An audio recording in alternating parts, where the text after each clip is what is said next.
Welcome to मैडू hub. बेटा very good evening, welcome to मैडू हब। क्या हाल चाल? बढ़िया से पढ़ाई चल रही है? देखो बेटा, हमने ना पिछले लाइव में photo electric effect chapter start किया और मैंने आपको पहले भी बताया कि ये जो चैप्टर है इसमें एफर्ट्स कम है, लेकिन इसका क्वेश्चन डेफिनेटली आपके नीट एग्जाम में आना है और आप वो पक्के से कर लोगे, ठीक है? क्योंकि इसमें ज़्यादा कुछ है नहीं, अगर आप उसको ढंग से कर लेते हो तो डेफिनेटली वो आपका क्वेश्चन अच्छे से हो जाएगा। बात आ रही है समझ में?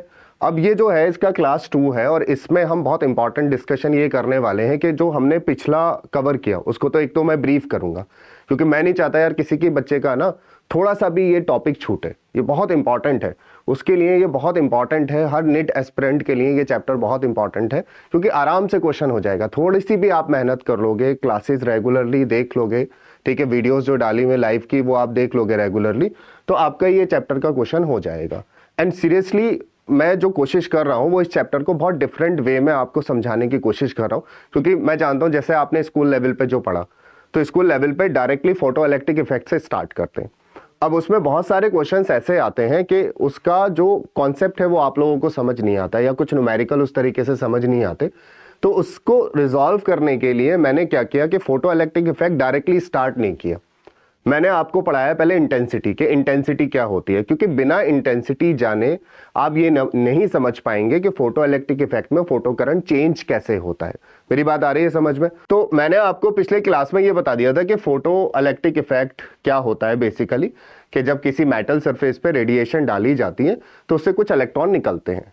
तो उससे हमें ये पता चला कि जो लाइट का नेचर है वो बेसिकली पार्टिकल नेचर होता है। उस पार्टिकल को हम क्या बोलते हैं? फोटोन बोलते हैं। अब जब हमने फोटोन पढ़ा तो हमें फोटोन की प्रॉपर्टी मालूम होनी चाहिए। अब चैप्टर को आगे कंटिन्यू करने के लिए हमें 2-3 बेसिक चीजें इसमें से मालूम हो तो हमारा चैप्टर आगे आराम से चलता रहेगा। पहली चीज क्या है? पहली चीज है बेटा हमारी एनर्जी ऑफ फोटोन। तो एनर्जी ऑफ फोटोन जो है वो E = h nu होती है, यानी कि फ्रीक्वेंसी के डायरेक्टली प्रोपोर्शनल होती है। मैंने इसको ऐसे लिखना सिखाया आपको, sc/λ लिख सकते हैं। और अगर आप इस sc को 12400 लिख दो 12 और ये लैम्डा डाल दो एंगस्ट्रॉन में, तो आपकी जो एनर्जी है वो इलेक्ट्रॉन वोल्ट में आ जाती है। तो मोस्ट ऑफ द क्वेश्चन जो है इसके न्यूमेरिकल वो इससे सॉल्व हो जाते हैं आसानी से। तो आपको ये ध्यान रखना है कि एनर्जी जब भी आप निकालें, है ना, जब भी आप एनर्जी निकालें तो ये रिलेशन यूज करें। समझ रहे हैं मेरी बात को? निकालने को इससे भी निकाल सकते हैं, ठीक है, जूल में आ जाएगी एनर्जी, लेकिन जब आपको मालूम है कि 99% जो है वो चीजें इसी से पूछी जानी है तो क्यों ना हम इससे निकालें, ठीक है। We like and the class notes. बेटा इंस्टाग्राम पे आपको क्लास नोट्स मिल जाएंगे, ठीक है, आप मैडू हब के चैनल पे जाइए, वहां आपको इसके क्लास नोट्स मिल जाएंगे। ओके बेटा, तो देखो E = ये वाली चीज हम यूज कर सकते हैं। बात आ रही है समझ में? तो एनर्जी हमें किससे निकालनी है? एनर्जी इस रिलेशन से निकालनी है। पहली प्रायोरिटी इसको देनी है, बाकी अगर ना मिले, वही आपको लैम्डा नहीं दे रखा है तो फिर आप इससे निकाल सकते हैं। अगली जो चीज है जो आपको मालूम होनी चाहिए इस चैप्टर में वो है मोमेंटम ऑफ फोटोन, ठीक है, मोमेंटम ऑफ फोटोन। देखो बता रहा हूं, क्योंकि ये जब चीजें मालूम होंगी तब आपको आगे चैप्टर अच्छे से समझ आएगा। तो linear momentum of the photon, of photon, है ना, फोटोन का लीनियर मोमेंटम क्या होता है? अब फोटोन एक एनर्जी पार्टिकल है, तो जब भी कोई पार्टिकल मूव करता है तो बेटा उसके पास एनर्जी होती है और उसके पास मोमेंटम होता है। जैसे मैं सिंपल सा एग्जांपल आपको देता हूं कि अगर कोई चीज किसी वॉल से स्ट्राइक हो रही है ना, तो आपने एक शीट लगा ली प्लास्टिक की, अब उस पर छोटी छोटी बॉल्स मारो जो आपके पास बॉल्स हैं, तो आप देखोगे जब वो बॉल शीट से जाके टकराती है तो उस पर इंपैक्ट डालती है, यानी कि अपना लीनियर मोमेंटम ट्रांसफर करती है और उस शीट पर फोर्स लगती है। मेरी बात आ रही है समझ में? तो जो फोटोन का लीनियर मोमेंटम है वो हम लिखते हैं h/λ। इसको हम एनर्जी के टर्म्स में भी एक्सप्रेस कर सकते हैं। कैसे एक्सप्रेस कर सकते हैं? देखो, स्पीड ऑफ लाइट होता है लैम्डा इंटू फ्रीक्वेंसी। मुझे 1/λ चाहिए, तो 1/λ या लैम्डा की वैल्यू चाहिए, तो बेटा c/μ हो जाएगा। ये वैल्यू यहां पे प्लेस कर दो, आसानी से प्लेस कर सकते हो। तो जब मैंने ये वैल्यू यहां पे प्लेस करी तो ये हो गया c/फ्रीक्वेंसी और ये हो गया h/μ/c, and that is again a important relation कि आप लीनियर मोमेंटम को लिख सकते हैं energy of photon divided by speed of light. तो मोस्ट ऑफ द न्यूमेरिकल इस दो रिलेशन से आराम से हो जाते हैं, ठीक है, ये दो रिलेशन याद रहेंगे। चलो आगे बढ़ते हैं। ये थोड़ा थोड़ा पार्ट हम प्रीवियस क्लास में कवर कर चुके हैं, बस इसको ब्रीफ करते हैं और फोटो इलेक्ट्रिक इफेक्ट को फाइनली हम स्टार्ट करेंगे आज, ठीक है। आज का सेशन बहुत इंपॉर्टेंट होने वाला है, क्योंकि देखो फोटो इलेक्ट्रिक इफेक्ट के बाद हम उसके क्वेश्चंस करेंगे, जो कि काफ़ी इफेक्टिव है आपकी प्रिपरेशन के लिए। तो देखो इंटेंसिटी क्या होता है। इंटेंसिटी, जैसे मान लो एक एग्जांपल लेता हूं मैं आपके सामने, एक पॉइंट सोर्स है, समझना बात को बेटा, पॉइंट सोर्स है ना। सोर्स एक एलईडी हो सकता है, कोई बल्ब हो सकता है ना, तो सोर्स है। और कैसा सोर्स है? Point source. तो मैं लिख देता हूं यहां पे, पॉइंट सोर्स है और उसकी कुछ पावर है। ये पॉइंट सोर्स है बेटा, क्या है? Point source. समझना बहुत इंपॉर्टेंट है बेटा, पॉइंट सोर्स, और इसकी पावर जो है लेट से कुछ 5 वॉट है या 5 वॉट, कुछ भी ले सकते हैं पावर पी ले लेते हैं इसकी। कोई भी आप लाइट सोर्स लोगे, जैसे आप बल्ब लेते हो तो उसकी कुछ ना कुछ पावर होती है ना, तो ऐसे इसकी भी पावर है कुछ। अब इससे क्या निकलेंगी? रेज। अब तक आप ये समझते आ रहे हो कि जो सोर्स होता है उससे चारों तरफ रेज निकलती है। क्या निकलती है? रेज निकलती है। तो इसको समझाने के लिए हम एक 3D एग्जाम्पल ले सकते हैं, सो दैट आपके बात समझ आ जाए। देखो एक 3D हम शेप ले लेते हैं। तो मैंने यहां पर ले ली सरफेस, है ना, स्फीयर है ये। अब इसके सेंटर पे सोर्स रखा है बेटा, तो होगा क्या कि इससे रेज निकलेंगी, वो रेज इस पे फॉल होंगी। देखिए मैं रेज बना रहा हूं, ये रेज निकली, ये रेज निकल रही है। कैसी रेज निकलनी है बेटा? 3D रेज निकलनी है। कैसी रेज निकलनी है? 3D रेज निकल रही है। समझ आ रही है बात? अब आप ये सोचो कि इसकी कुछ यूनिट एरिया पे कितनी लाइट एनर्जी आके फॉल हो रही है, उसी को हम इंटेंसिटी बोलते हैं। मान लीजिए ये मैंने एरिया ले लिया एक, ये एरिया ले लिया एक। अब इस एरिया पे कितनी लाइट एनर्जी फॉल हो रही है, उसी चीज को क्या बोला जाता है? इंटेंसिटी बोला जाता है। कैसे चेक कर सकते हो इंटेंसिटी? अपनी नोटबुक उठाओ, एक लाइट सोर्स होगा, उसके पास ले जाओगे तो उस पर जो लाइट का अमाउंट है उस सरफेस पर वो बढ़ जाएगा, पीछे ले जाओगे तो उस पर घट जाएगा। अब ये बात को समझना फोटो इलेक्ट्रिक इफेक्ट में बहुत जरूरी है, क्योंकि जब आप मेटल प्लेट को सोर्स के नजदीक ले जाओगे तो उस पर क्या बढ़ेगा बेटा? उस पर लाइट जो एनर्जी फॉल हो रही है वो बढ़ जाएगी। समझ आई मेरी बात? तो ये जो इंटेंसिटी है इसको डिफाइन कैसे करते हैं? इंटेंसिटी होता है बेटा, इंटेंसिटी होता है एनर्जी, कितनी एनर्जी है, कितने एरिया पे फॉल हो रही है और कितने टाइम में फॉल हो रही है। तो energy falling on unit area in unit time is known as intensity. Okay, clear है? अब देखो यहां पर ये जो है ये क्या बन गया? पावर। ये क्या बन गया?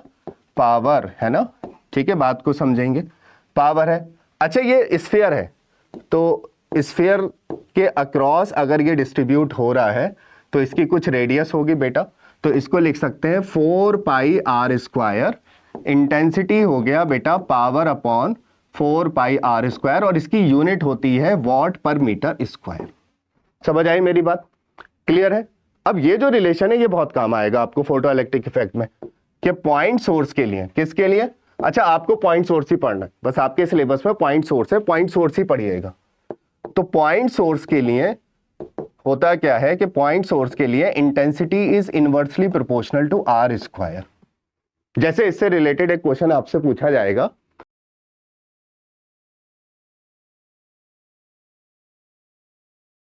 कितने डिस्टेंस पे ले जाऊं बेटा? 2r डिस्टेंस पर ले जाऊं। कोई मुझे बताएगा चैट के थ्रू कि इंटेंसिटी क्या हो जाएगी बेटा? जल्दी से। गुड इवनिंग बेटा, बताओ इंटेंसिटी क्या हो जाएगी? कम होगी या ज्यादा होगी? ये तो हमें पता है कम हो जाएगी। कैसे भाई? जब कोई स्क्रीन या कोई सरफेस बोल सकते हैं या स्क्रीन बोल सकते हैं, तो जब कोई स्क्रीन या सरफेस सोर्स के नजदीक आती है, किसी लाइट सोर्स के नजदीक आती है, तो उस पर लाइट की जो अमाउंट गिर रहा है, लाइट जो एनर्जी फॉल हो रही है वो बढ़ जाती है, दूर जाती है तो कम आ जाती है, कम हो जाती है। तो इस जनरल बात से काम नहीं चलेगा, हमें मालूम होना चाहिए कितनी बड़ी और कितनी घटी। ठीक है, तो यहां पे जो इंटेंसिटी हो जाएगी, intensity inversely proportional to r² है, तो इंटेंसिटी इस पर जो होगी इंटेंसिटी वो I1 की 1/4 हो जाएगी बेटा। इंटेंसिटी 4 टाइम्स रिड्यूस हो जाएगी। ये बात आप समझिए, ठीक है, क्योंकि इस पे क्वेश्चन पूछा गया है, मैं अभी आपको कराऊंगा इससे रिलेटेड क्वेश्चन। तो ये बात सबको समझ आई कि जब भी हम सोर्स के नजदीक को कोई सरफेस लेके जाएंगे तो उस पर लाइट ज्यादा फॉल होगी, दूर लेके जाएंगे तो कम फॉल होगी। और क्या रिलेशन फॉलो करेगी पॉइंट सोर्स के लिए? ये रिलेशन फॉलो करेगी। लेकिन ये जो अभी मैंने इंटेंसिटी आपको समझाया बेटा, ये वेव के टर्म्स में है या रेस के टर्म्स में है, लेकिन हम क्या पढ़ रहे हैं? हमें फोटॉन्स के टर्म्स में पढ़ना है। तो फोटॉन्स के टर्म्स में हम इंटेंसिटी कैसे एक्सप्लेन करें वो समझते हैं। ठीक है, तो intensity in terms of photon, photon के टर्म्स में इंटेंसिटी कैसे बताएंगे वो देखते हैं। देखते जाइए बेटा ध्यान से। इससे रिलेटेड जितने भी क्वेश्चंस हैं और जो प्रैक्टिस मटेरियल है, फ्लैश कार्ड्स हैं, वो मैडू हब की ऐप पे अवेलेबल है, तो वहां से आप प्रैक्टिस करिएगा, ठीक है। बाकी मैं भी यहाँ पे मैक्सिमम आपको PYQs कराऊंगा। बहुत इंटरेस्टिंग सेशन होने वाला है फोटो इलेक्ट्रिक इफेक्ट का। आपको जितने मैं सेशंस दे रहा हूं वो आप केयरफुली देखिए, आपका क्वेश्चन हो जाएगा, 101% हो जाएगा बेटा। देखो, intensity of light in terms of photon, ठीक है, आपने फोटो इलेक्ट्रिक इफेक्ट पढ़ा होगा, लेकिन इस तरीके से कभी नहीं पढ़ा होगा, क्योंकि हम बहुत बारीकी से देख रहे हैं क्वेश्चंस को कि क्वेश्चन कहां से उठाए जा रहे हैं और बच्चे को क्या पढ़ाया जाए, सो दैट वो क्वेश्चन डायरेक्टली उससे हो जाए। वो बहुत इंपॉर्टेंट है ना, एनालिसिस बहुत इंपॉर्टेंट है। तो इन टर्म्स ऑफ फोटोन कैसे समझे, चलो एक डायग्राम बनाता हूं मैं आपके लिए, 3D डायग्राम बनाएंगे सो दैट आपको बढ़िया से समझ आए। ये देखो, ये मैंने स्फीयर ले लिया, ठीक है। अभी मैंने इसके सेंटर पे रख दिया बेटा पॉइंट सोर्स। अब मैं ये सोचूंगा कि लाइट तो फोटोन से बनी हुई है, तो ये जो रेज आ रही थी बेसिकली, ये जो मैंने आपको रेज दिखाई, अभी देखो मैं रेज बनाता हूं फिर बताता हूं आपको। तो ये जो मैंने रे बनाई बेटा, अब ये रे जो है वो छोटे छोटे फोटोन से बनी है। ये फोटोन आ रहा है, ये फोटोन आ रहा है, दिख रहा है ये डॉट्स, ऐसे बहुत सारे फोटोन इससे बाहर की तरफ निकल रहे हैं। एनर्जी पार्टिकल्स होते हैं, आपको मालूम है, ठीक है। एनर्जी ऑफ ईच फोटोन जो है वो h न्यू होती है। तो इस तरीके से आप देखोगे कि इस सरफेस पर कुछ photon per unit time fall हो रहे हैं। तो इंटेंसिटी को हम फोटोन के टर्म्स में भी समझ सकते हैं। वो कैसे समझेंगे, लेकिन एक बात आपको ये भी समझ आ रही होगी कि अगर ये सोर्स है और इससे बहुत सारे फोटोन निकल रहे हैं, तो फोटोन को थोड़ा सा आपको विजुअलाइज कराने के लिए मैं क्या कर रहा हूं, मैं उसको डॉटेड लाइन से बना रहा हूं। आप देखिएगा बेटा, ये जो डॉटेड लाइन है ये आप फोटोन समझ लो। ये जो आपको बारीक बारीक डॉट्स दिख रहे हैं, जो मैं लाइन बना रहा हूं बेटा, ये फोटोन है, और ये 3 डायमेंशनली सोर्स से चारों तरफ निकल रहे हैं। जैसे लाइट फॉल होती है ऐसी फोटोन्स फॉल हो रहे हैं। अब मैंने यहां पर एक स्क्रीन रख दी, अब स्क्रीन को पीछे शिफ्ट कर दिया। आप खुद ही देखकर बता सकते हो बेटा कि किस स्क्रीन पर, किस पोजीशन पर कितने फोटॉन्स पड़ रहे हैं, किस पे ज्यादा पड़ रहे हैं, किस पे कम पड़ रहे हैं। देखो, यहां पर ज्यादा फोटॉन फॉल हो रहे हैं, यहां पर कम फोटॉन फॉल हो रहे हैं। तो अगर सोर्स से स्क्रीन का डिस्टेंस पास है तो उस पर ज्यादा फोटॉन फॉल होते हैं। अगर वो डिस्टेंस आप बढ़ा देते हो, मान लो 2r करते हो, तो उस पर फोटॉन की गिनती कम हो जाती है। फोटो इलेक्ट्रिक के जो ग्राफ आपने जैसे बनाए होंगे, वो ग्राफ आपको जब ही समझ आएंगे बेटा, जब तक आपको ये कॉन्सेप्ट क्लियर नहीं होगा आप ग्राफ सिर्फ रट सकते हो, उसको समझ नहीं सकते हो। और अगर एग्जामिनर ने थोड़ा बहुत भी ग्राफ इधर उधर कर दिया तो आप फंस जाओगे, डायरेक्ट तो कट जाओगे, कोई दिक्कत नहीं है। लेकिन अगर थोड़ा बहुत भी इधर कर दिया, क्योंकि एग्जामिनर करते हैं ऐसा, जैसे मैं आपको एक PYQ दिखाता हूँ, ये देखो ऐसा ग्राफ आपने बनाया हुआ है, थोड़ी बहुत इंफॉर्मेशन चेंज कर दी, देखो ये ग्राफ, ये देखो ग्राफ, दिख रहे हैं, बात आ रही है समझ में। तो एग्जामिनर जानबूझ के, ये भी PYQ है देखो 2010 का है, तो एग्जामिनर जानबूझ के इन ग्राफ्स को बदलते हैं to check your basic understanding of the topic. और वो बेसिक अंडरस्टैंडिंग कब आती है, जब आप एक अच्छे कंटेंट को पढ़ते हो, सुनते हो, देखते हो, तब आपको वो बात समझ आती है। तो ये सब चीजें आपसे हो जाए, आपसे गलती ना हो जाए, उसी चीज की मेहनत मैं यहाँ कर रहा हूँ बेटा, कि आपका नुकसान ना हो, कि आपने पूरा फोटो इलेक्ट्रिक इफेक्ट पढ़ा और ये वाला पार्ट मिस कर गए, तो वो नहीं होना चाहिए। तो ये बात हमें समझ आई कि जब ये सोर्स से बहुत सारे फोटोन निकल रहे हैं, है ना, ऐसे बाहर की तरफ निकल रहे हैं ड्रॉप्स की तरह, तो बेसिकली क्या हो रहा है कि स्क्रीन अगर इसके पास है बेटा तो इस पर ज्यादा फोटोन फॉल होंगे, दूर है तो कम फोटोन फॉल होंगे। आपको ये बात ध्यान रखनी है। आपको जो experimental study of photo electric effect है वो बहुत अच्छे से समझ आएगा अगर आप ये बात समझ पाते हो तो। आई होप अंडरस्टैंड यहां तक बेटा। कोई दिक्कत चैट में पूछ सकते हो, कोई भी दिक्कत हो बेटा। गुड इवनिंग बेटा, रियल लाइफ, गुड इवनिंग प्रेक्षित, वेरी गुड। I/4 हो जाएगी intensity, very good very good. Okay, तो ये बात आपको समझ आ गई कि स्क्रीन दूर जाएगी तो काउंट ऑफ फोटोन घटेगा, स्क्रीन पास आएगी तो उस पर काउंट ऑफ फोटोन बढ़ जाएगा। अब इसको मैथमेटिकली कैसे सीखें वो हम देख लेते हैं। तो मैथमेटिकली जो होता है वो होता है पावर और किसकी, ऑफ सोर्स, है ना, सोर्स की power is equal to NH new. बहुत इंपॉर्टेंट है बेटा। ये है एनर्जी ऑफ ईच फोटोन, ये हमने पिछले क्लास में डिस्कस कर लिया था। Energy of each photon, her photon की एनर्जी ऑफ ईच फोटोन, बेटा बात आ रही है समझ में। और n है number of photon falling on surface, number of photons लिख लेंगे बेटा, photons falling on surface बेटा पर यूनिट टाइम, ये लिख लो, बहुत इंपॉर्टेंट है। पर यूनिट टाइम कितने उसमें फोटोन गिर रहे हैं, बात आ रही है समझ में। अब पावर जो है वो, या जो इंटेंसिटी है, क्योंकि इंटेंसिटी क्या होता है बेटा, इंटेंसिटी होता है पावर अपॉन 4πr²। तो यहां पे भी जो फोटोन, अगर मैं इंटेंसिटी निकालूं इन टर्म्स ऑफ फोटोन, तो मैं इस एक्सप्रेशन को क्या कर दूं बेटा, एरिया से डिवाइड कर दूं। जैसे ये स्फीयर पे डिस्ट्रीब्यूट हो रहे हैं तो एरिया से डिवाइड कर दूं। तो अगर मैं आपसे ये पढ़ा रहा हूं आपको टॉपिक कि intensity of life in terms of photon, तो मुझे क्या करना है, इस पावर को इंटेंसिटी निकालने के लिए पावर अपॉन 4πr² करना है। कर दो बेटा। पावर ये हो गई NH-μ, ठीक है, ये हो गई NH-μ, वेरी गुड, है ना, और ये हो गई 4πr²। अब इस एक्सप्रेशन को बहुत ध्यान से देखना, यहां से बहुत सारे कंसेप्चुअल क्वेश्चंस आपके कवर होते हैं। मैं थोड़ा और क्लियर लिख देता हूं, देखो I = NH-ν और बेटा 4πr²। बस मुझे इसमें से ये देख के बता दो कांस्टेंट पार्ट कौन सा है, जल्दी से बताओ बेटा। गुड इवनिंग बेटा, गुड इवनिंग। ये बता दो कौन सा पार्ट कांस्टेंट है इसमें। ये वाला जो पार्ट मैं येलो के अंदर बाउंड कर रहा हूं, ये कांस्टेंट है फॉर पर्टिकुलर रेडिएशन। देखो फ्रीक्वेंसी नहीं बदलनी, H नहीं बदलना, H तो प्लैंक्स कांस्टेंट है, फिक्स वैल्यू होती है 6.6 × 10⁻⁻34, ओके। 4π नहीं बदलना, यानी कि जो इंटेंसिटी है वो N/r² है। तो अगर मैं R को डबल कर दूं तो मुझे मालूम है इंटेंसिटी 1/4 हो जाती है। इसका मतलब जो स्क्रीन पर नंबर ऑफ फोटॉन्स फॉल हो रहे हैं वो भी उतने ही टाइम्स रिड्यूस हो जाएंगे। क्या हो जाएंगे बेटा, उतने ही टाइम रिड्यूस हो जाएंगे। यानी कि जब मैं स्क्रीन को इससे दूर लेकर जाऊंगा तो इस पर काउंटिंग ऑफ फोटोन उसी प्रोपोर्शनेट में घट जाएगी। अगर आपको ये बात समझ में आई तो आप देखो, मैं इस पर एक PYQ कराता हूं आपको। देखो यहां पर बेटा, पहले इसको समझना है। अगर ये आपको समझ आ गए तो बहुत सारे PYQ आपके होने स्टार्ट हो जाएंगे। बहुत सारे PYQ पूछे गए इस तरीके के। देखो मैं अभी कराता हूं, ये देखो, दिखा आपको क्वेश्चन, ध्यान से, बिल्कुल बहुत आसान क्वेश्चन है।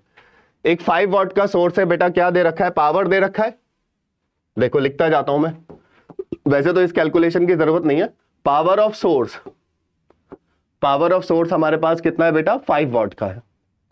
emit monochromatic light of particular wavelength when placed 0.5 meter away from liberate a photoelectric from the photosensitive metal surface. When the source is moved to a distance of 1 meter, the number of photoelectron या photon कितने fall होंगे या कितने reduce हो जाएंगे बेटा, 1/4 हो जाएंगे। क्या हो जाएंगे, 1/4। बेटा आंसर बताओ जल्दी से। Very good Parikshit, very good. We be reduce by factor of 4। तो सीधा हमें बात समझ आ गई कि यार इंटेंसिटी जब जो है वो 1/r² के बराबर है तो नंबर ऑफ फोटोन भी इसी फंक्शन को फॉलो करते हुए रिड्यूस हो जाएंगे।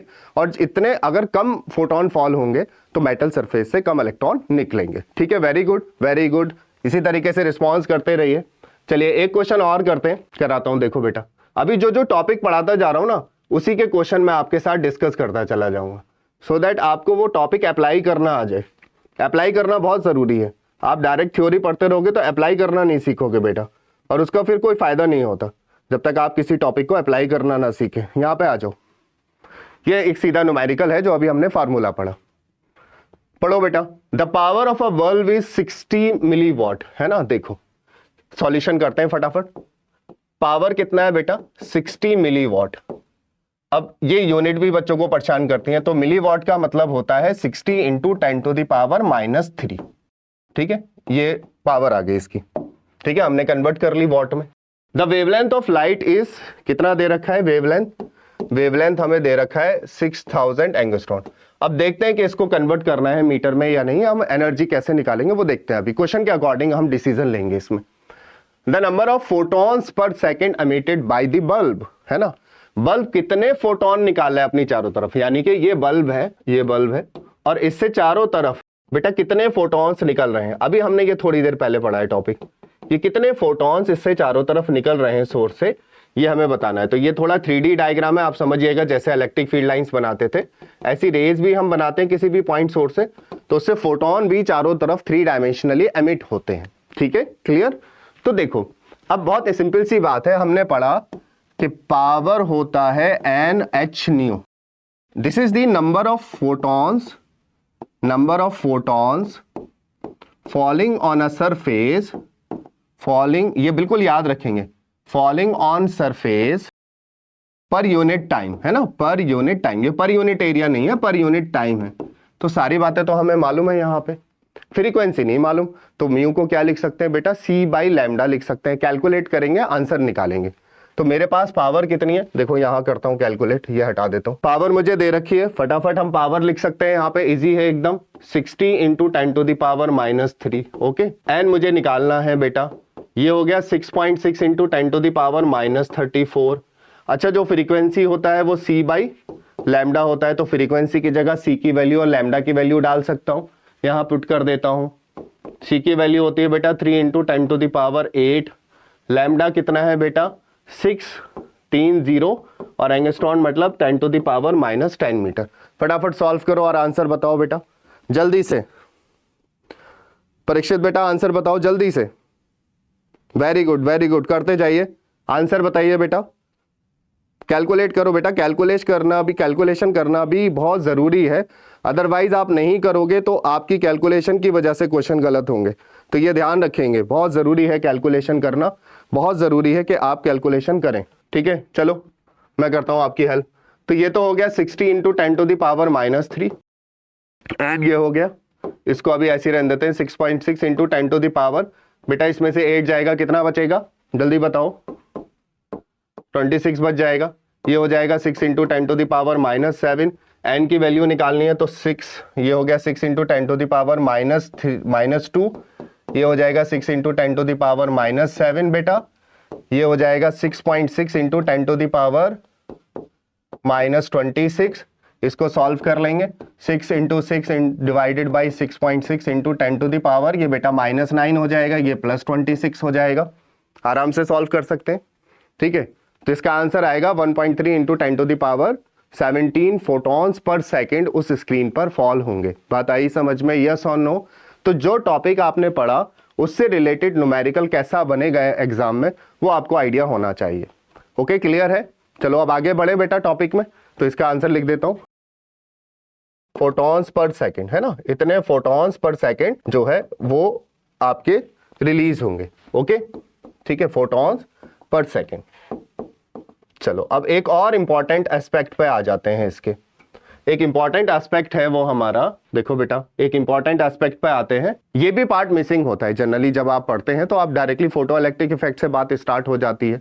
ठीक है, बट अगर आप ये पढ़ लोगे तो आपके जो experimental study of photo electric effect है उसकी अंडरस्टैंडिंग में आपको बहुत हेल्प होने वाली है। ठीक है, तो इसीलिए मेरी कोशिश है कि आपको पहले इन फंडामेंटल्स से मैं थोड़ा सा अवेयर कराऊं, सो दैट फिर मुझे फोटो इलेक्ट्रिक पढ़ाने में और आपको समझने में कोई दिक्कत ना हो। चले ठीक है, तो रेडिएशन फोर्स क्या होती है, पहले तो हम ये समझते हैं कि फोर्स कैसे हम डिफाइन करते हैं। यहाँ थोड़ा सा 11th का कॉन्सेप्ट यूज होगा जो आपके लिए बहुत हेल्पफुल है। बेटा फोर्स, न्यूटन सेकंड लॉ आपने पढ़ा है ना। ओके, तो आप बोलते हो कि force is equal to rate change of linear momentum, है ना, rate change of linear momentum. किसी भी ऑब्जेक्ट का लीनियर मोमेंटम कितने टाइम में कितना बदल जाता है उसी को हम फोर्स बोलते हैं। This is Newton second law. Newton second law F is equal to ma आप लिखते हैं, लेकिन एक्चुअल में ये है। ठीक है, तो rate change of linear momentum, rate change of linear momentum. ऐसा नहीं है कि ये कॉन्सेप्ट यहां पढ़ाया जा रहा है तो यहीं यूज होगा, ये एक जनरल कॉन्सेप्ट है मैकेनिक्स का, जो आपको मालूम होगा तो आपको आपके अंडरस्टैंडिंग को बेहतर ही बनाएगा। तो जहां जो सीखने के लिए मिल रहा है अच्छे से उसको सीखिए प्लीज। ओके, तो देखो ये rate change of linear momentum है ना। अब लीनियर मोमेंटम जनरली हम ये कहते हैं कि P is equal to mv होता है। It is a vector quantity, है ना, सबसे पहले ये भी आपको मालूम होना चाहिए, it is a vector quantity. तो अब वेक्टर क्वांटिटी है तो सारा काम वेक्टर एनालिसिस से होगा। हम ये गलती कर देते हैं, नॉर्मली हम गलती करते हैं कि वेक्टर को स्केलर की तरह ट्रीट करने लगते हैं। ये मेजर मिस्टेक है, ये कैलकुलेशन की आप लोगों की मेजर मिस्टेक है। प्लीज प्लीज इस पे वर्कआउट करिए। बहुत बड़ा नुकसान हो जाता है आप लोगों का, पूरा पढ़ के जाते हो और कहीं ना कहीं गड़बड़ कर देते हो वेक्टर और स्केलर में, है ना, और फिर बाद में अफसोस करते हो कि यार ये क्या हो गया। तो प्लीज इस पे वर्कआउट करें, ये भी बहुत वीक पॉइंट है आप लोगों का। जनरली मैं देखता हूँ स्टूडेंट सब कुछ ठीक है बट जहां वेक्टर एनालिसिस करना था वहां करते नहीं। तो ये प्लीज इस छोटी छोटी चीजों को छोटा छोटा ना कंसीडर करें, ये ओवरऑल एग्जाम में आपका बहुत बड़ा नुकसान कर सकते हैं और वो अच्छा नहीं होगा। आप मेहनत करके जा रहे हो बेटा, है ना, एक उम्मीद के साथ जा रहे हो, तो ये सब चीजें नहीं होनी चाहिए। प्लीज इस पर मेहनत करिए। ओके, तो ये हो गया, it is a vector quantity. तो वेक्टर क्वांटिटी वेक्टर के तरीके से होती है। तो मैं एक एग्जांपल लेता हूं, मान लो कि एक बॉल है ना, ये अभी हमें काम आएगा फोटो इलेक्ट्रिक इफेक्ट में। मैंने इस पर एक बॉल ऐसे हिट कर दी, मास m v वेलोसिटी की। तो जब मैं इस पर इस तरीके से एक बॉल मान रहा हूं, क्योंकि फोटोन भी ऐसी जाके इलेक्ट्रॉन से टकराएगा, तो मुझे ये मालूम होना चाहिए ना कि फोटोन जब मेटल सरफेस से टकराएगा तो बेसिकली वो इलेक्ट्रॉन के साथ इंटरेक्ट कैसे कर रहा है ना, इंटरेक्ट या इलेक्ट्रॉन पे फोर्स कैसे लगा रहा है, ये मालूम होना चाहिए ना। तो वो अंडरस्टैंडिंग मेरी मैकेनिक्स से आएगी। किससे आएगी? मैकेनिक्स से। क्योंकि जब मैंने लाइट को एक पार्टिकल मान ही लिया, मैंने कहा भाई लाइट का डुअल नेचर है, लाइट अगर फोटो इलेक्ट्रिक इफेक्ट को हमें समझना है तो लाइट को पार्टिकल मानना ही पड़ेगा। तो जब मैंने उसको पार्टिकल मान ही लिया तो उसकी जो मैकेनिक्स है, उसका जो सोचने का तरीका है, उसकी जो कैलकुलेशन है, वो बेटा किससे होनी चाहिए? पार्टिकल के बिहेवियर से होनी चाहिए। वेव का तो लॉजिक नहीं लगा सकता ना। तो जब मैं पार्टिकल का लॉजिक लगाऊंगा तो पार्टिकल के लॉजिक में जो मेरा बेसिक फंडामेंटल मैकेनिक्स है वो इस चैप्टर में कहां लग सकता है, वो आपकी अंडरस्टैंडिंग मैं इंप्रूव करने की कोशिश कर रहा हूं। ठीक है, तो ये आया है ना, इससे टकराया, ये वॉल तो रिजिड है, मूव नहीं कर सकती। तो बेटा ये इसी वेलोसिटी से वापस चला गया। ठीक है, और अगर मैंने आपसे पूछ लिया चेंज इन मोमेंटम क्या हुआ, तो आपका आंसर बहुत से लोगों का 0 होगा। ठीक है, आंसर भी 0, मार्क्स भी 0। समझ रहे हो बात को?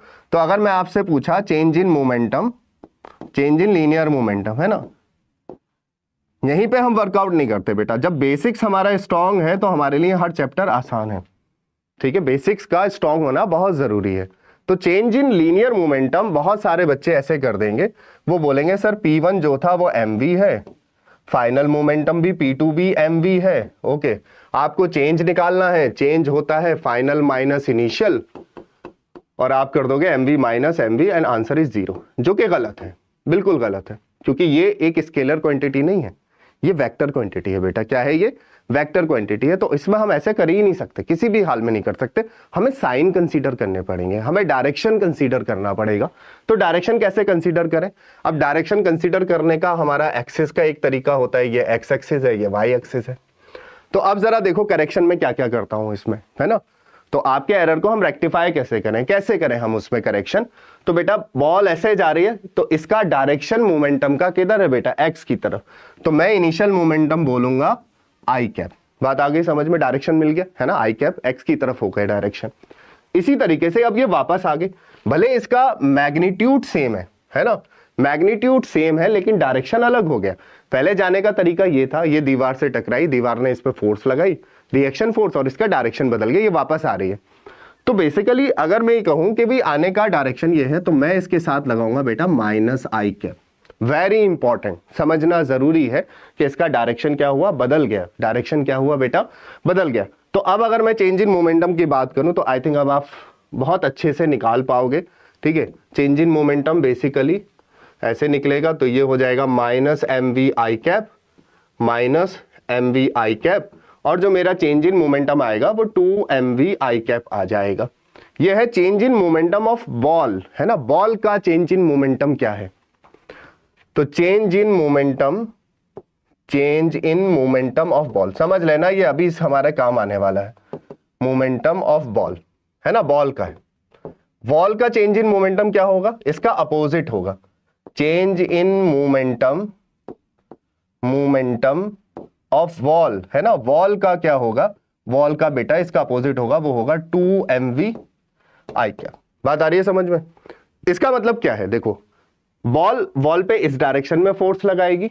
ठीक है, जैसे इस वॉल से ये बॉल टकरा रही है तो बेटा इस पे इधर फोर्स लगेगी, और जो बॉल है इस पे इधर फोर्स लगेगी, तो ये फोर्स बॉल को इधर भेज देगी, बॉल को ये पीछे भेजने की कोशिश करेगी, लेकिन बॉल जुड़ी हुई है, रिजिड है, तो पीछे नहीं जाएगी। यानी कि ये एक दूसरे पे फोर्सेस लगाएंगे। इन्हीं फोर्सेस को क्या बोला जाता है बेटा? एक्शन एंड रिएक्शन फोर्सेस बोला जाता है। आई थिंक ये बात समझ आई होगी। ये वो पार्ट है 11th का जो आपका इस चैप्टर में यूज होगा। ठीक है, क्लियर? अब देखो ये अब फोटॉन्स के केस में ये कैसे लगा है।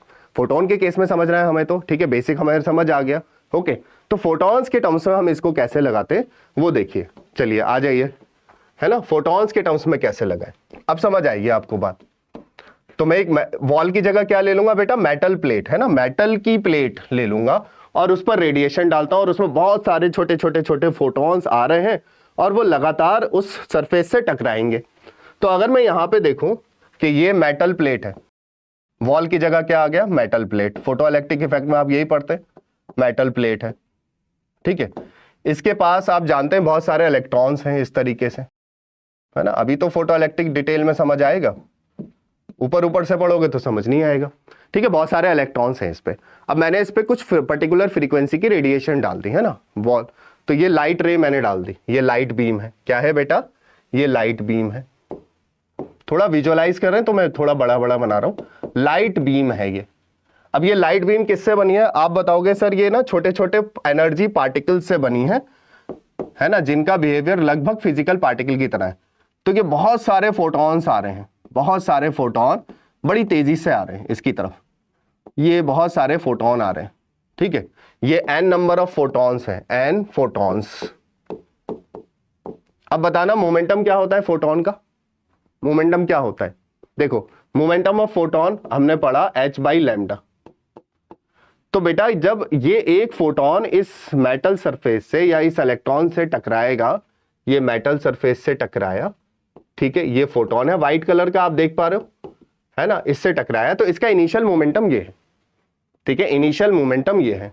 ठीक है, बात आ रही है समझ में, यस और नो? तो बेटा इनिशियल मोमेंटम अगर मैं वेक्टर फॉर्म में लगाऊं तो इसके साथ आई कैप है। अब ये जो सरफेस है ये फोटोन का एब्जॉर्ब भी कर सकती है और फोटोन को रिफ्लेक्ट भी कर सकती है। जैसे मिरर है, आपने उस पर लाइट डाली तो फोटोन आया या लाइट बीम आई, उससे टकराई और वापस चली गई। रिफ्लेक्ट भी कर सकती है और एब्जॉर्ब भी कर सकती है। हम दोनों केसेस पढ़ेंगे, है ना, रिफ्लेक्शन का भी और एब्जॉर्प्शन का भी। जनरली फोटो इलेक्ट्रिक इफेक्ट में ये फोटोन एब्जॉर्ब हो जाता है। एब्जॉर्ब क्यों हो जाता है? कि ये अपनी पूरी एनर्जी इस इलेक्ट्रॉन को दे देता है, बोले भाई तू रख ले एनर्जी, मेरी सारी एनर्जी आज के बाद तेरी। ठीक है, बात आ रही है समझ में?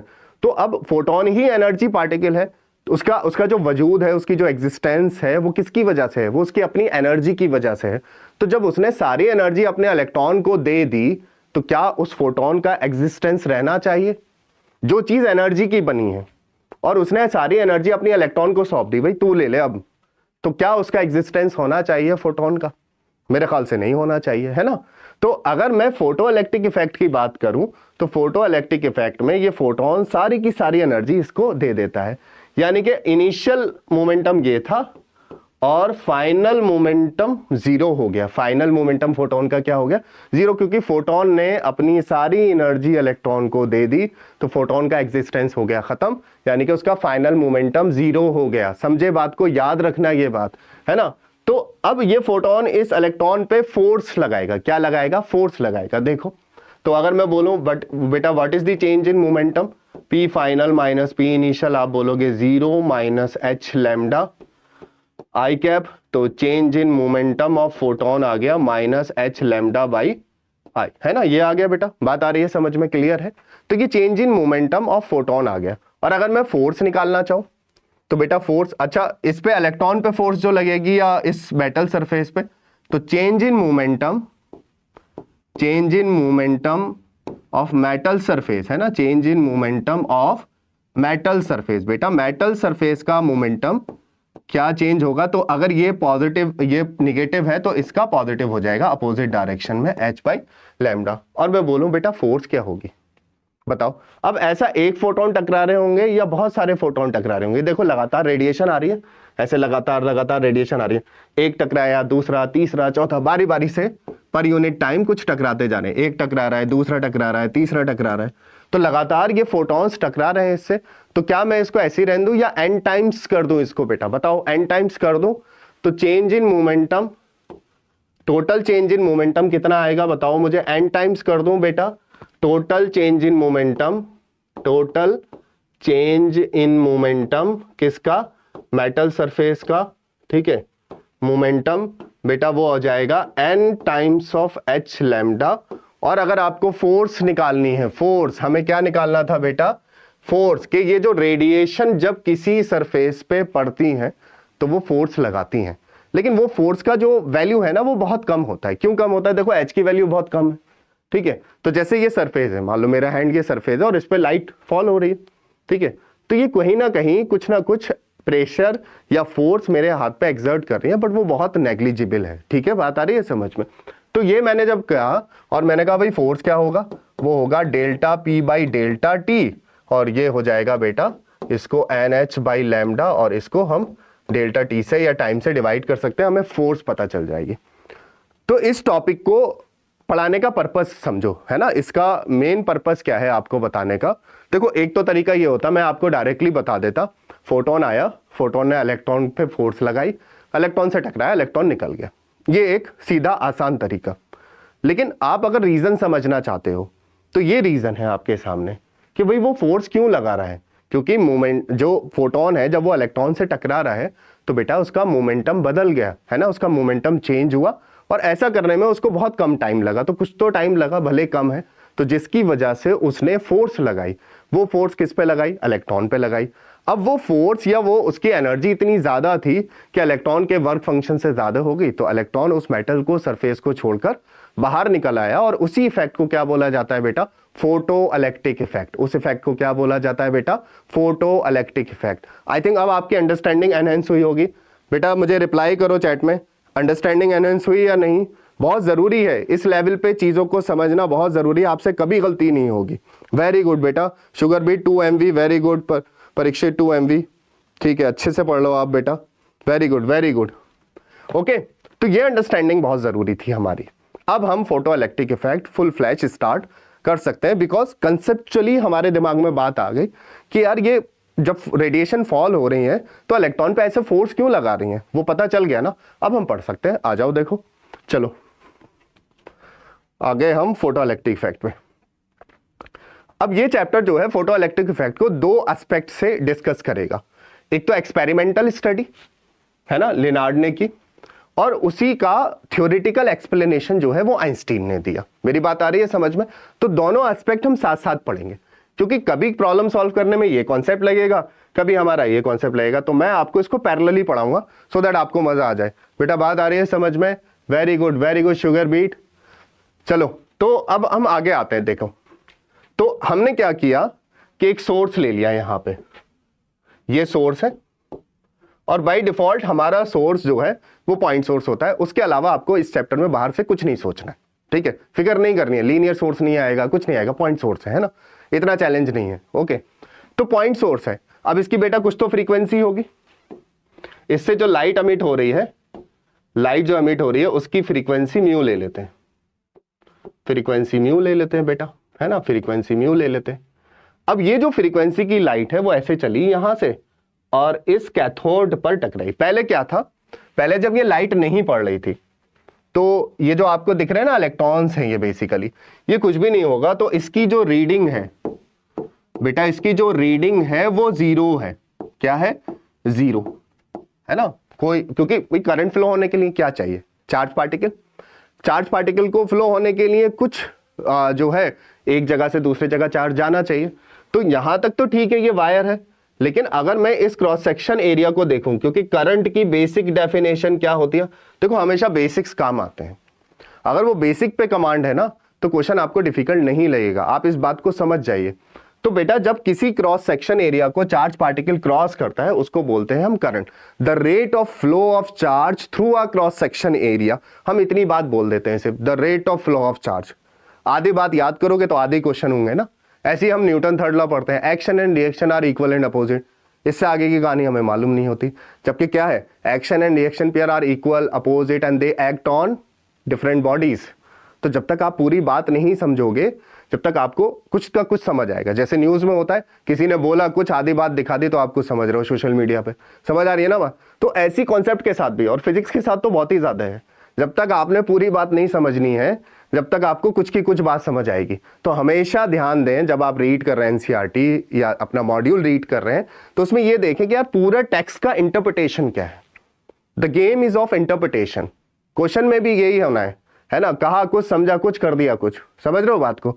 तो please try to interpret the language. Okay, yes और no? NEET aspirant, sugar beet, okay.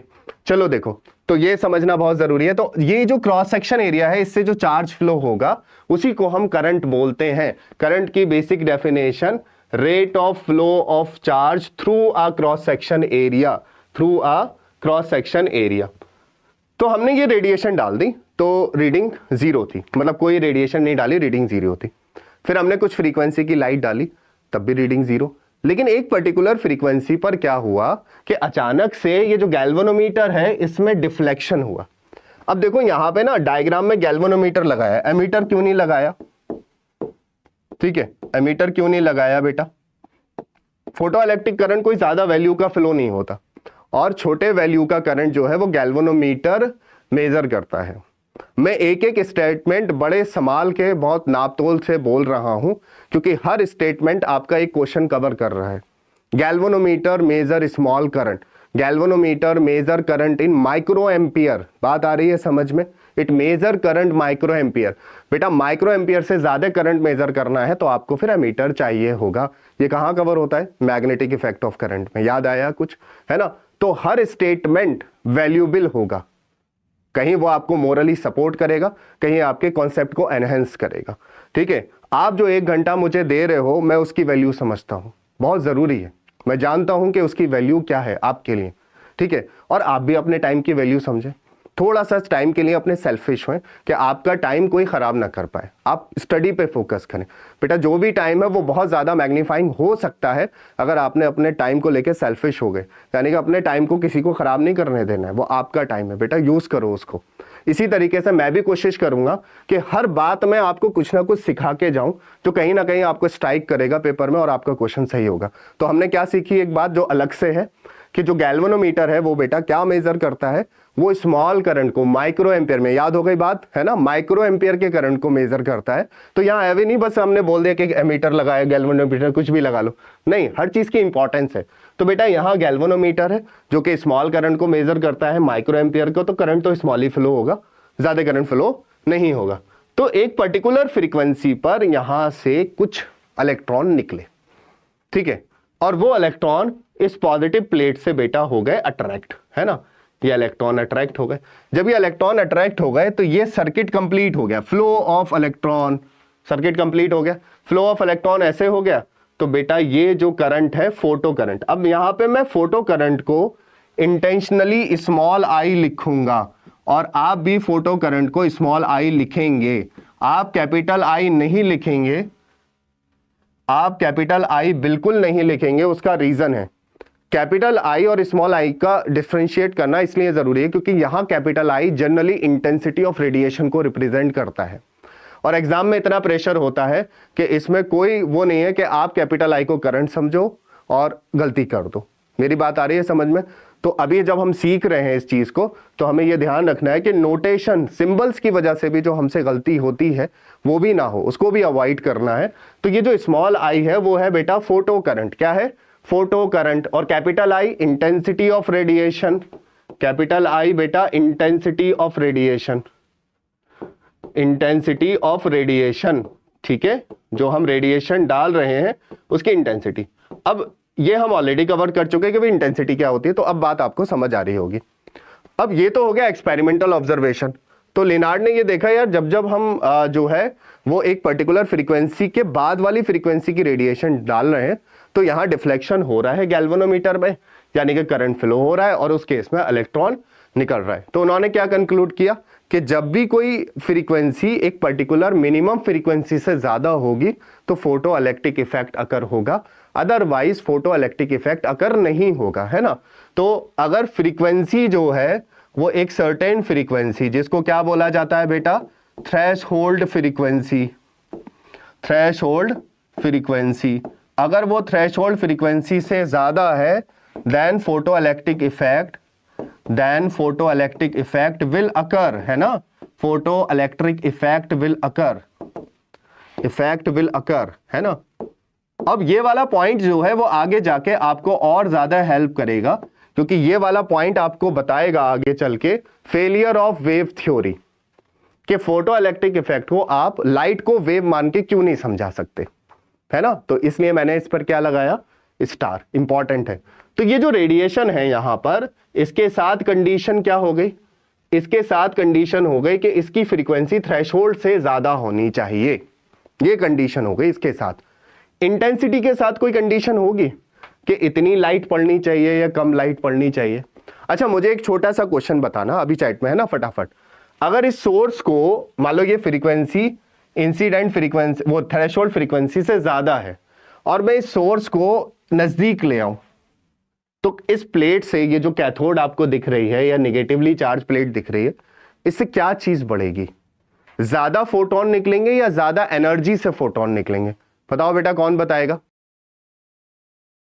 बेटा बहुत अच्छे से बता रहे हो आप, बताते रहिए प्लीज, है ना। तो बेटा अगर ये मैं सोर्स नजदीक ले आऊं, तो मैंने अभी इमेजिन कराया था कि जब जब सोर्स ज्यादा हुआ, जब सोर्स प्लेट के नजदीक आ गया, तो उस पर ज्यादा लाइट एनर्जी फॉल हुई, यानी कि ओवरऑल उस पर ज्यादा फोटोन फॉल हुए, या आप ऐसे समझ लो कि उस प्लेट पे फोटॉन्स की बारिश ज्यादा होने लगी, उस पे जो पानी की ड्रॉपलेट्स हैं वो बहुत ज्यादा गिरने लगी। सिंपल सा लॉजिक, सिंपल इमेजिनेशन, ठीक है। ज्यादा photon, very good very good, ज्यादा फोटोन इस पे फॉल होंगे बेटा, निकलेंगे तो इससे लगातार जो इसकी पावर है उसके हिसाब से निकलेंगे, लेकिन जब इसके नजदीक ले आऊंगा तो इस पे ज्यादा फोटोन फॉल होंगे, है ना, क्वांटिटी बढ़ जाएगी फोटोन की, और जब फोटोन बढ़ जाएंगे तो इससे ज्यादा इलेक्ट्रॉन निकलेंगे, है ना, ज्यादा इलेक्ट्रॉन निकलेंगे।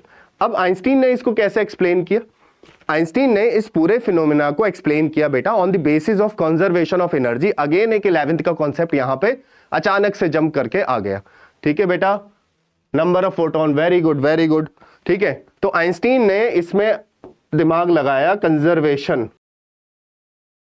उन्होंने कहा ठीक है, एनर्जी ऑफ फोटोन जो है वो एच न्यू होती है, ठीक है, एच न्यू है एनर्जी, हम एच न्यू ले लेते हैं। अब उसको इलेक्ट्रॉन निकालने के लिए एक मिनिमम एनर्जी चाहिए होगी, जिसको बोला जाता है वर्क फंक्शन। अभी मैं एक टेबल भी दिखाऊंगा, और पिछले साल उससे क्वेश्चन आया हुआ है, और क्वेश्चन का लेवल देखना तुम्हें मजा आ जाएगा, है ना। तुम सोचोगे यार ऐसे भी क्वेश्चन आते हैं, और बची हुई energy kinetic energy of photo electron बन जाएगी, यानी कि जो इलेक्ट्रॉन निकलेगा उसके पास जो काइनेटिक एनर्जी होगी, क्योंकि वो तो एक फिजिकल पार्टिकल है, तो वो उसकी एनर्जी बन जाएगी। तो बेटा ये क्या है, energy of photon, it's energy of photon, energy of photon है, यस और नो बेटा, बात आ रही है समझ में, है ना। ये है वर्क फंक्शन, वर्क फंक्शन। अब जनरली इन सबकी यूनिट इलेक्ट्रॉन वोल्ट में होती है ना, वर्क फंक्शन। अभी इसकी डेफिनेशन देखेंगे कि ये एनर्जी है, मिनिमम एनर्जी इलेक्ट्रॉन को निकालने के लिए। देखो इलेक्ट्रॉन मेटल सरफेस से बाउंड तो है, न्यूक्लियस उस पर इलेक्ट्रिक फोर्स लगा रहा है, तो उसको किक आउट करने के लिए, है ना, फोटोन आता है, फोटोन उसको लात मारता है और इलेक्ट्रॉन को बाहर निकाल देता है। तो उसका किक का इंपैक्ट, फोटोन की किक का इंपैक्ट इतना स्ट्रांग तो होना चाहिए कि वो जो इलेक्ट्रॉन न्यूक्लियस से जुड़ा है उस अट्रैक्टिव फोर्स को तोड़ पाए, और ऐसा करने के लिए एनर्जी चाहिए। भाई कौन स्ट्रांग किक मार सकता है? जिसके पास एनर्जी हो। तो बिल्कुल आप इस फोटो इलेक्ट्रिक इफेक्ट को किक के इफेक्ट से समझ सकते हैं, कि मैंने कहा कि एक बॉल को ऐसे मैंने, है ना, थोड़ा सा समझो, है ना, बहुत इंपॉर्टेंट टॉपिक है। मैंने ऐसे एक बॉल को यहां फिक्स कर दिया, है ना, अब मुझे इस पर किक मारनी है, ठीक है। अब मेरी किक में जानी नहीं है, मैंने मारी, ये बॉल छुटी नहीं, ठीक है, तो उस एनर्जी से काम नहीं चलेगा। फिर मैं एक ऐसा बंदा लाया जिसकी किक बड़ी स्ट्रांग है, उसने मारी, ये बॉल उड़ गई। तो बेसिकली क्या है कि फोटोन इतनी एनर्जी का तो होना चाहिए कि इतनी किक तो इसकी स्ट्रांग हो कि इस बॉल को छुटा पाए, यहां से कम छुटा पाए। और बेटा ज्यादा किक मार दी तो ये बॉल छुटेगी भी और आगे चली भी जाएगी, यानी कि एनर्जी इसको मिल जाएगी, काइनेटिक एनर्जी को मिल जाएगी। तो हमारा इलेक्ट्रॉन जो है वो बेसिकली क्या हो गया, फुटबॉल हो गया, जो कि जुड़ी हुई थी पहले किसी चीज से। और जो फोटोन है, जो फोटोन की एनर्जी है, वो बेसिकली किक की एनर्जी है कि कितनी स्ट्रांगली उसने किक मारा, है ना। बिल्कुल सिमिलर सिनेरियो है, ठीक है। तो आइंस्टीन ने बड़ा अच्छा काम किया, कंजर्वेशन ऑफ एनर्जी से इसे हमें समझाया, and that is the kinetic energy of photo electron, kinetic energy of photo electron. Photo electron बेटा, जो इलेक्ट्रॉन निकलता है उसको क्या बोला जाता है, उसका नाम रख लिया हमने, है ना, फोटो इलेक्ट्रॉन, फोटो इलेक्ट्रॉन। अब सारा सिनेरियो आप इससे समझ सकते हैं। और आइंस्टीन ने ये बोला कि जो इलेक्ट्रॉन एक सिंगल फोटोन सिंगल इलेक्ट्रॉन से इंटरेक्ट करता है। ठीक है, ये बड़ी इंपॉर्टेंट बात है आइंस्टीन की, एनसीईआरटी में लिखी हुई है। Single photon interact with single photon interact with single electron. Very important term, ठीक है, ये आपको याद होना चाहिए, विद सिंगल इलेक्ट्रॉन। मैं पहले लिख दूं फिर आपको इसको लॉजिकली समझाता हूं। सिंगल इलेक्ट्रॉन के साथ इंटरेक्ट करता है। अब ये बात समझना आपको मुश्किल नहीं है, अभी मैं देखो इसको मैं पिछले डिस्कशन से रिलेट करूंगा। ठीक है, ये कोई नई बात नहीं है, बहुत आसान है, इसको सिंगल डिस्कशन से रिलेट करूंगा। ठीक है, high energy electron high frequency के फोटोन से निकलेंगे, बिल्कुल बेटा बिल्कुल।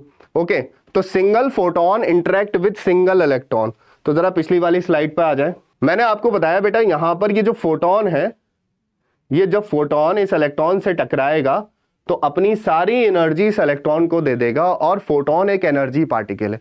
तो जब उसने अपनी सारी एनर्जी इलेक्ट्रॉन को दे दी तो क्या उसका एग्जिस्टेंस रहा? नहीं रहा। अब जब एग्जिस्टेंस नहीं रहा तो क्या वो दूसरे इलेक्ट्रॉन से जाके टकरा पाएगा? जो चीज एग्जिस्टेंस ही में नहीं रही वो क्या दूसरे इलेक्ट्रॉन से जाके टकरा पाएगी? नहीं लगता। हाँ, ऐसा होता है, ये कोई फिजिकल पार्टिकल होता तो पहले इस इलेक्ट्रॉन को बाहर निकालता, फिर इसके पास थोड़ी और एनर्जी बचती, फिर दूसरे को निकालता, फिर तीसरे को निकालता। ऐसा नहीं होता। एक सिंगल इलेक्ट्रॉन, वो सिंगल फोटोन सिंगल इलेक्ट्रॉन के साथ इंटरेक्ट करता है, और जैसे ही उनके बीच में कोलिजन होता है, और कैसा कोलिजन होता है बेटा? उनके बीच में जैसी कोलिजन होता है जो कि इलास्टिक कोलिजन होता है। क्या होता है बेटा? Elastic collision. तो सारी की सारी वो एनर्जी अपनी इलेक्ट्रॉन को सौंप देता है। अब इलेक्ट्रॉन उस एनर्जी को कैसे यूज करता है कि जितनी उसको बाहर निकलने के लिए चाहिए वो वर्क फंक्शन कहलाता है, और जो बचती है वो उसकी काइनेटिक एनर्जी बच जाती है। ठीक है, सिंपल है। जनरली इन सब की यूनिट हम इलेक्ट्रॉन वोल्ट में लेते हैं। किस में लेते हैं? इलेक्ट्रॉन वोल्ट, है ना। देखिए इसके ये जो सेशन है, ठीक है, सारी बातें एक सेशन में कवर नहीं हो पाती हैं, क्योंकि अगर आप डिटेल में करना चाहते हैं चीज़ों को तो इसके और भी सेशंस होंगे, और हम उसमें न्यूमेरिकल ओरिएंटेशन भी बहुत ज़्यादा इसमें करेंगे, सो दैट आपने ये वीडियोस देख ली तो आपको ये चैप्टर कहीं से कहीं तक रुकना नहीं है, आपका चैप्टर हो जाएगा, ये गारंटीड बात है। ओके, तो ये सारी एनर्जीज जो होती हैं वो किस में होती है बेटा? इलेक्ट्रॉन वोल्ट में होती हैं। अब यहाँ से एक क्वेश्चन देखो, मैं तुम्हें बताता हूँ, ये आ जाओ यहाँ पे। Now this table is important, याद नहीं करनी है, मतलब एक आइडिया होना चाहिए। एनसीईआरटी की टेबल है ना। तो यहाँ पे देखो कि सीजियम का जो वर्क फंक्शन है वो सबसे कम है बेटा, इसका साइज सबसे बड़ा होता है, पीरियोडिक टेबल में सबसे नीचे लाई करता है। तो इलेक्ट्रॉन और न्यूक्लियस के बीच की दूरी काफी ज्यादा है, तो इलेक्ट्रॉन न्यूक्लियस से ज्यादा स्ट्रांगली बाउंड नहीं है, तो उसको निकालना आसान है। सिंपल सा लॉजिक है। तो ये कुछ डेटा दे रखा है, और ये क्वेश्चन दे रखा है, देखो लेटेस्ट क्वेश्चन है। अब आप खुद बता दो, आप पढ़ोगे अभी आपको आंसर मिल जाएगा। देखो, अब work function of caesium, potassium, sodium, यहाँ वैल्यू दे रखी है 2.14, 2.30 electron volt, 2.75 electron volt if incident electromagnetic radiation has this much energy. यानी कि एनर्जी ऑफ फोटोन क्या दे रखा है? एच न्यू, जो कि सीधा सीधा दे रखा है, हमें कुछ कैलकुलेट ही नहीं करना है बेटा, इलेक्ट्रॉन वोल्ट में है। ओके, बात आ रही है समझ में? अब हम जानते हैं कि ये energy of photon according to Einstein equation ये होती है। मान लो काइनेटिक एनर्जी 0 है, हम ये चाहते हैं कि सिर्फ इलेक्ट्रॉन निकल जाए, सिर्फ इलेक्ट्रॉन निकल जाए, चल के आगे भी ना जाए, बस निकल जाए, वो रिलीज हो जाए मेटल सरफेस से। तो हमने ये कहा कि हमारी एटलीस्ट ये जो एनर्जी है ये किसके बराबर होनी चाहिए? वर्क फंक्शन के बराबर होनी चाहिए, पहली सिचुएशन। या बेटा ये ज्यादा होनी चाहिए वर्क फंक्शन से कम ये तो हो। अब अगर आपको ये लॉजिक मालूम है तो मुझे नहीं लगता कि आप आंसर नहीं बता पाओगे। बताओ जल्दी से आंसर क्या होगा? किससे ज्यादा है बेटा? ये 2.20। इससे कम है? नहीं होगा। इससे कम है? नहीं होगा। सिर्फ इससे इलेक्ट्रॉन निकलेगा, और ये किसका है? Caesium only. तो ऐसा नहीं है कि पीवाईक्यू बहुत टफ, मतलब क्वेश्चन बहुत टफ आते हैं। दिक्कत ये है कि वो सारा डेटा इतना हो जाता है उस 3 घंटे में, वो आपको जो प्रोसेस करना है वो आपको परेशान करता है। और उसका एक ही सॉल्यूशन है कि आप अभी जो भी बुक पढ़ रहे हैं आप वो पढ़ें, एनसीईआरटी को जरूर पढ़ें, और उसको रिपीटेडली पढ़ें। ठीक है, वो बहुत जरूरी है ना। नई किताब के साथ एक्सपेरिमेंट ना करें, बहुत खतरनाक हो जाएगा। ठीक है, आपको क्वेश्चंस टफ नहीं है बेटा नेट में, बट बहुत ज्यादा है ना, सिलेबस ज्यादा हो जाता है। 2 साल का सिलेबस है, उसको प्रोसेस करना है 3 घंटे में बैठ के, दैट इज द चैलेंज। और उसका सॉल्यूशन क्या है? रिवीजन। नंबर ऑफ टाइम्स आप जितना टेक्स्ट पढ़ोगे ना, क्वेश्चंस लगा लो PYQ, ठीक है, वो बिल्कुल फिक्स हो जाएगा आपके दिमाग में। ठीक है, बात आ रही है समझ में? और उसी चीज में हम आपको हेल्प कर रहे हैं, है ना। ये जो हम स्लाइड्स बनाते हैं या कुछ भी है, हम कोशिश करते हैं कि NCERT और PYQ का एक एक चीज जो है वहां आपका टाइम वेस्ट ना हो, वहां आपको मेहनत ना करनी पड़े, आपके सामने ये सारी चीजें हो, सो दैट आप यहीं से सीखें और अपने लेवल पर रिटेंशन के लिए कुछ प्रॉब्लम्स को प्रैक्टिस कर लें। ठीक है, तो हमारा जो पर्पस है वो आपके टास्क को इजी बनाना है। ठीक है, समझिए, उस मेहनत को समझिए जो आपके लिए की जा रही है, उस टास्क को इजी बनाना है। वो आपका काम नहीं है, आप उसमें उलझ जाओगे, वो हम कर रहे हैं आपके लिए। ठीक है, we are here for you, है ना। तो हम यहाँ पे वो मेहनत कर रहे हैं, बस आपको क्या करना है कि लेक्चर के बाद, ठीक है, ऐप पर जो क्वेश्चंस अवेलेबल है उनको प्रैक्टिस करिए, आपके पास जो सोर्स है उसको प्रैक्टिस करिए, that is more than sufficient. और चैप्टर्स को जल्दी जल्दी वाइंड अप करके आगे बढ़ते जाइए।